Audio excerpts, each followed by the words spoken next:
Happy Friday, first graders! Nicely done doing digital learning this week. I'm so impressed with all the things that you've submitted. Today is our last day for making meaning and making text-to-self connections this week. All right, before you get started making self-to-text connections, make sure that you have your student response book and a writing tool. You can have a pen or a pencil. It's up to you. And make sure you have a few books to read for about 15 minutes today. Now, today we're going to do something different. I am not going to model for you making a text-to-self connection with a text I've read. Today I want to see if you can do this independently by yourself.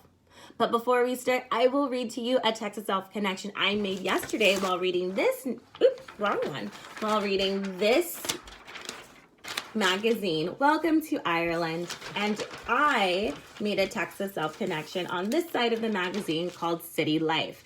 This is all about how the city life sometimes is very, very busy, how places in the city are close together, and in that there are parks in the city that you can sit at and just kind of relax and take your time.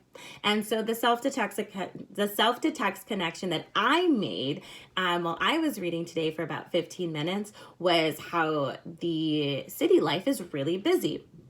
And so I said, this magazine reminds me of a time when I had to spend 20 minutes looking for parking because there were no parking spots available because downtown Seattle, more specifically, the Seattle Center, is a really busy place. And I was going to a festival down there, like a food festival, and it was really hard to find parking. And so that part of the book, that's what that part of the magazine reminded me of.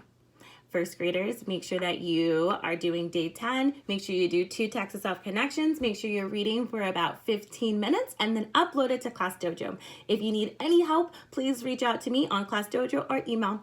Happy Friday and enjoy your weekend. Bye, first graders.